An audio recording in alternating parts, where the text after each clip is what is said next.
victory like that? Man, it feels great. You know, just to get back in the win column. You know, it's not enough for me to just have an even record in the UFC, man. I look to start 22 with 23 with a few more wins, man. So feels good to just get the win.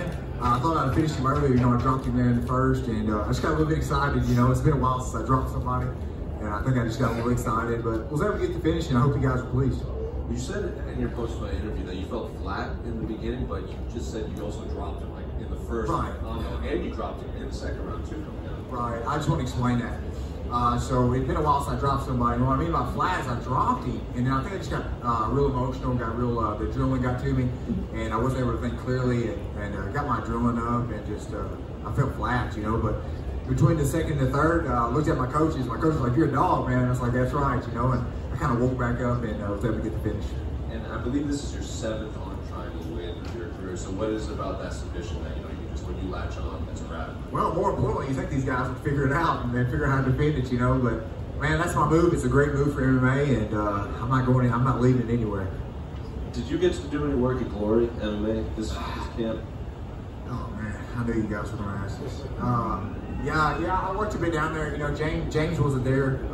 You know, I don't want to dive too much into it. You know, I got nothing for love for James. I think everybody makes mistakes, but I spent a little bit of time down there. But he wasn't really around. Yeah. And so, when do you want to get back in there now that you are back in win column? Dude, let's be honest. I'm no spring chicken. You know, I'm 32 now. I'd really like to get in there at the beginning of next year. So as soon as I can. Thank you. Come on, somebody ask me something. Yeah, TJ, I did just want to touch on that a little bit. Just what can you speak to about what the vibe is like for the fighters? Because the impression we're getting is there might be some uncertainty and some stress for the guys and girls coming out of there. Out of Glory? Yeah.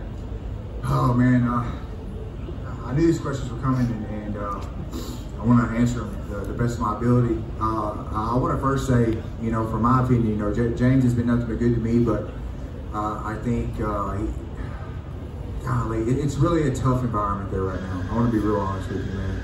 He's been nothing but good to a lot of those fighters out there, and to a lot of the fighters there, that's their home, you know. And James has gave them a home, and has really taken care of a lot of those fighters, including myself. And I have nothing but good to say about him. I think there were possibly some mistakes made. I'm not really sure what happened, but it's really a weird vibe there right now, and I feel bad for the whole community there. Appreciate that, thank you. Congrats on the win, TJ. You were a step ahead. You had the advantages. You couldn't worry, you know, like A game. But there's the difference between just getting that dub or trying to get the finish. What was that mindset? You were like, no, I'm gonna perform. I'm gonna show out. Yeah, you know, it's been too long. You know, before coming into the UFC, I think all of my fights were by finish. You know, except one, and it was important for me tonight to get back in there. You know, we're not here to see decisions. You know, you guys want to see entertaining fights. You want to see finishes, and that's what I give you tonight, and I continue to. You know, I dropped him twice, man. I should have finished him there, but I ended up getting the W, and that's what's important.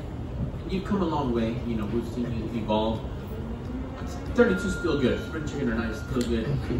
You know, to criticize yourself, your performance, how did you think you did tonight? What things you're going to work on? 1 out of 10. Yeah, so first and foremost, you know, I had originally knocked out several guys and finished them, but it'd been a while since I dropped somebody. So when I dropped him, you know, I kind of got excited. You know, I got excited, and I didn't keep my mind clear, and I should have finished him earlier, but I'll work on that. You know, just keeping a clear mind once I drop somebody so that I'm able to get the finish. Excellent. Congrats on the win. Thank you again. Hey, TJ.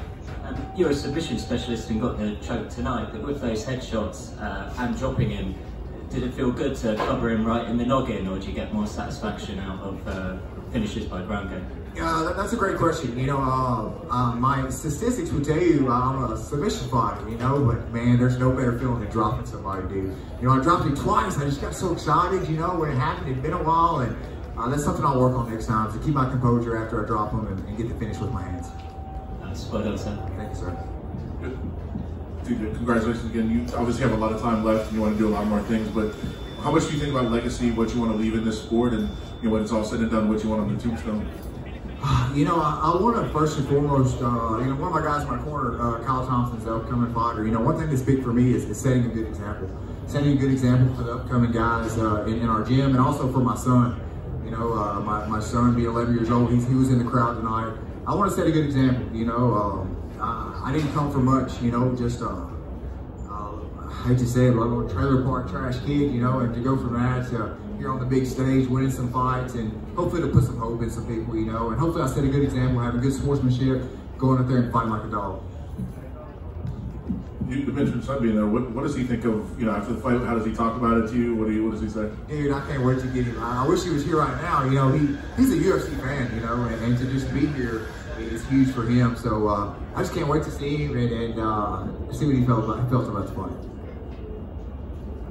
TJ, what is the MMA scene in Arkansas down there? Because we obviously got Bryce and Parrish made a lot of noise over Bellator for a while. So what's the scene down there? Thank you. First of all, thank you for asking that. You know, Arkansas MMA is growing. I mean, and you better believe it. You know, it's just me and Bryce are finally opening the door for some of these guys. But we've got some talent down there, and I'm excited for Arkansas MMA to really open up, and I'm going to be a big part of that, and look to do some of the coaching there, and when I'm done. I have to ask, when I interviewed Big Ben Parrish before his last fight, he said that the local scene, there's usually more fights in the crowd than in the cage, and even when he wins, usually has to fight people leaving the arena. Is this true? Dude, it is nuts, man. I would love for you guys to see the Arkansas MMA scene. Like, it is crazy. It used to be worse. It's gotten a little more settled down, but man, I remember a time there would be people out of the crowd to fight, you know, in the fight. So man, it's come a long way. But one thing about Arkansas is we got some hell of fans that will back us up.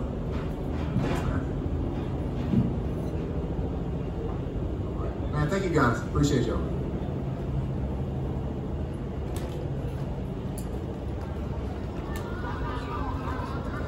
Chris is a very good boxer.